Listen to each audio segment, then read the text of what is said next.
Good afternoon to you all. We are here at Uganda Technology and Management University. We are based in Uganda and the capital city of Kampala. And here with us today is Dr. Donald Mark Omong from the School of Humanities and Social Sciences. Dr. Donald Mark Omong is the senior lecturer and the head of department in the school, heading political, administrative, and communication sciences at UTAM. He holds a PhD in model-based public planning, policy design, and management system dynamics. He also holds a master's in public policy, a master's in business administration, and most interesting is that he is the second person on the African continent to obtain the international PhD in model-based public planning, public design, and management systems dynamics. He is also a founding member of the Africa Policy Center. He has many years of experience engaging in public policy issues from the sub-Saharan Africa, Middle East, and Europe. He is a member of the CD4, which is the Systems Dynamic Group of the University of Palermo in Italy. And I welcome you this afternoon to the UTAM studio to discuss what your school and specifically your department has in store for us, both at UTAM and to the public, today and into the future. Having said that, when we get to the School of Political, Administrative, and Communication Sciences, what exactly is this about? What is political, what is administrative, and what is communication sciences? Okay, thank you very much. As you rightly said, I'm Dr. Donald Mark Omong, and I'm the head of department for the Department of Politics, Administrative, and Communication Sciences at UTAMU. And I'd like to use this opportunity to say hello to everyone and to say hello to our students and staff of the university. And I'm really glad that we have such an opportunity to explain the role we are playing in impacting in public service. So this department hosts a number of courses, but the starting point is that the courses are courses which are geared to impact on public service, to be able to create innovation and solutions which actually can appropriately respond to the current problems that affect our people in public service, our people in businesses, our people in not-for-profit organizations, and different community levels that need some kind of intervention. So we train people who are willing to communicate effectively, who are willing to design and implement good policies, who are willing to apply political theory into practice, to be able to create the public value that is needed to impact on the communities.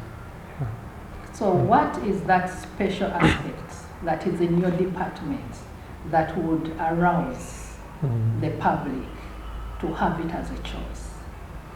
Okay, it's if you look at different public management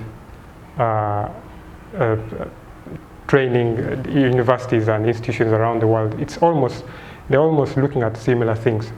But here we stress more into critical thinking.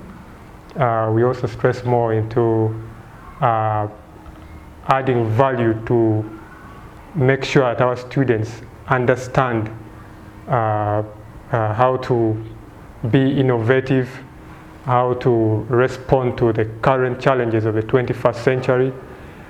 We also train them on how to make good decisions, because we have realized that most times inefficiency and the various issues that we face come as a result of poor decisions that are usually made. So we try our level best to equip them with that capacity such that they can be able to represent the interests of different stakeholders wherever they work. And who would be your target group? Our target group is basically everyone who wants to see change in the societies that we are living in. But specifically, we focus on those working in public institutions. We're working with training those who want to work in the private sector, those who think they can invest in the third sector, that is not-for-profits or NGOs, those who want to work with community-based organizations, or even those who want to work as independent consultants and researchers. The point is someone needs to have that interest or that drive to be able to make this world a better place, and those are the people we target. Okay. Yes. I'm a public servant. I am already working. I'm earning, and Yes. life seems to be going so well for me. Yes. Why should I return to study again? Oh yeah, that's true. That's a big question that almost everyone is asking, saying, why should I go back to school since I already have I have some qualifications, I already have experience, and most of these people feel they're already placed in good positions. However, I must say that if you looked at the way public administration or public management was being conducted in the previous years, it was training people to go into organizations that have a clear set of rules, clear set of procedures and structures of the way things are supposed to be done. And so people would be trained and they go and fit in those organizations and they would do exactly that and there would be results.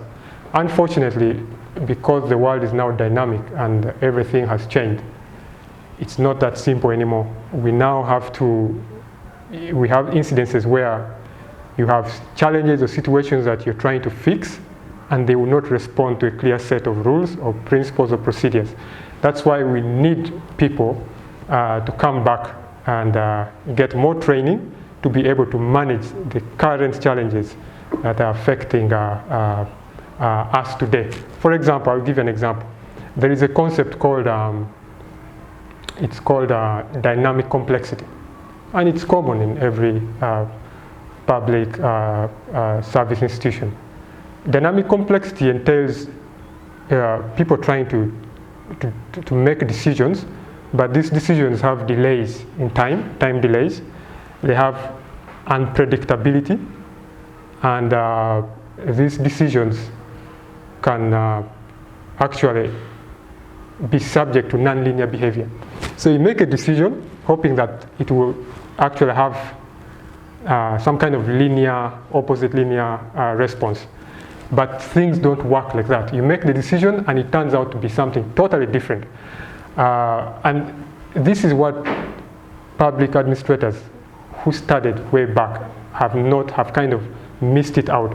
And this is why you have problem in decision making. So for instance, an example, I give you an example like traffic jam. You have traffic jam. You have problems in the city and you have a mayor who comes and decides to fix all the problems in the city in the short run.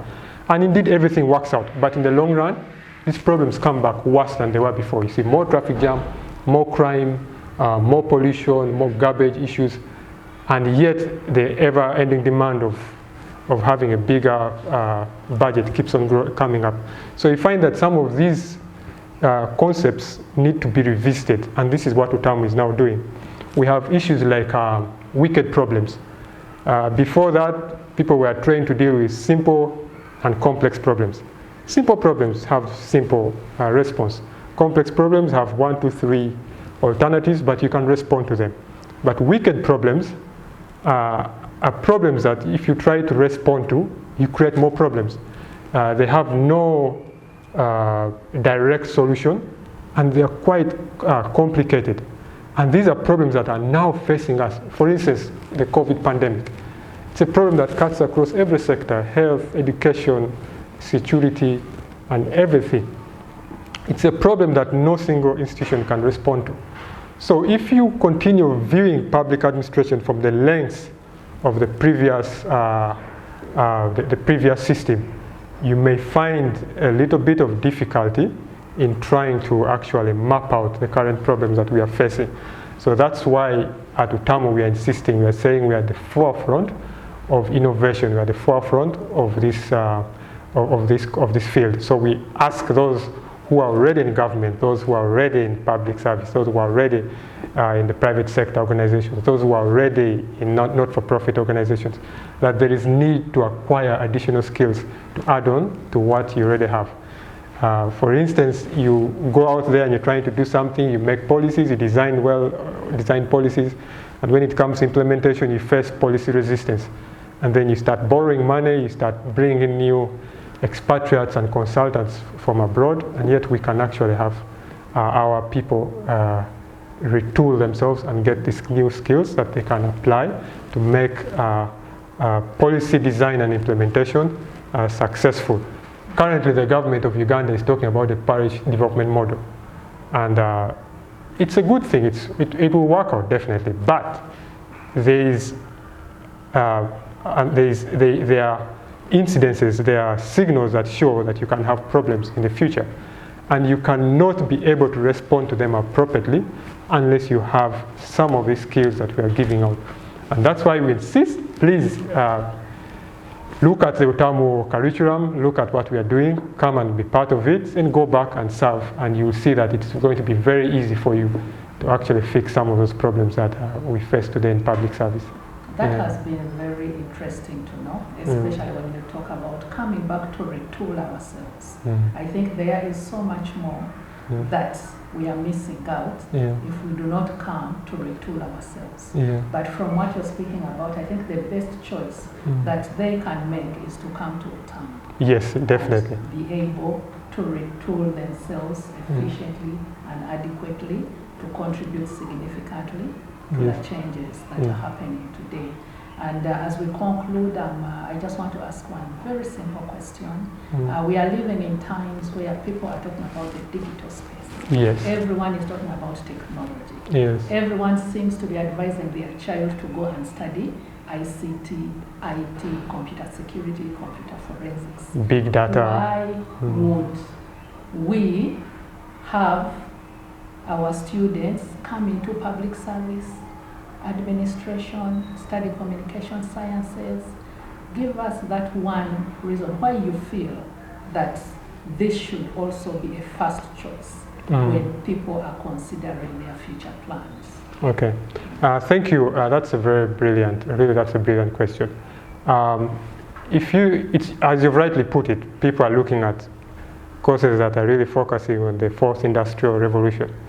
And some people tend to overlook the other side of social science.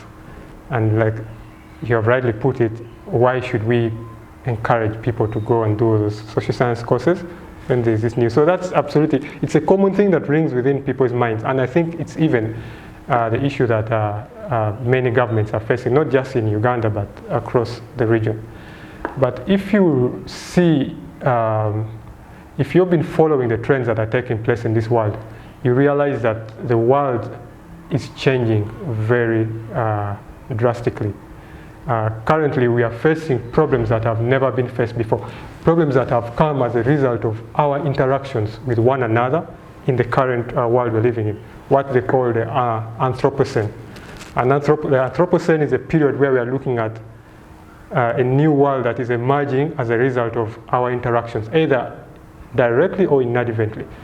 Our interactions have created a world that has come with different challenges. For instance, globalization, looking at urbanization. In the next 20 years, let's say, the entire, maybe 70% of Africans will be living in urban areas. We're looking at unemployment, we're looking at various demands, we're looking at global warming, which are also wicked problems. So these problems cannot be solved alone with technology and big data and the algorithms, not artificial intelligence, not just that. You need critical thinking in the area of policy design and implementation.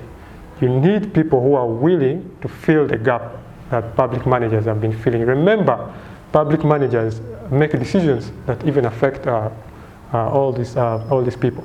So we need students to come and enroll and get trained, retool, so that they acquire the skills that will be able to help them best respond to the current challenges of the 21st century, which are not only restricted to the area of technology. Let's say you're looking at the COVID pandemic, and I can assure you there will be more pandemics to come. You're looking at COVID pandemic, and it cannot just be responded to by just doctors and people with technology. You even need the local leaders in the countryside, at the parish level, at the district level, who also need to make an input. You need teachers in primary school, you need taxi people in the transport sector to be able to mitigate the spread of COVID. So I think the best option is for us to look at different people going to different sectors, different areas, and then we converge in a form of collaborative governance to manage the issues that are at hand. So yes, please, those who are interested in technology, go ahead. But in the long run, we will all converge together under the concept of collaborative governance and be able to design solutions together that actually will be very appropriate for this current world we're living in. Thank you very much for that knowledge, and I believe that we are all informed on what we have to do to make this world a better place for all. And that has been Dr. Donald Mark Omong with us this afternoon. I want to invite you all to come to Otamu to join the School of Humanities and Social Sciences. But as well, we have other schools at the university. I want to invite you to visit our website on www.otamu.ac.ug to find out more about Uganda Technology and Management University. A good afternoon to you all. Thank you.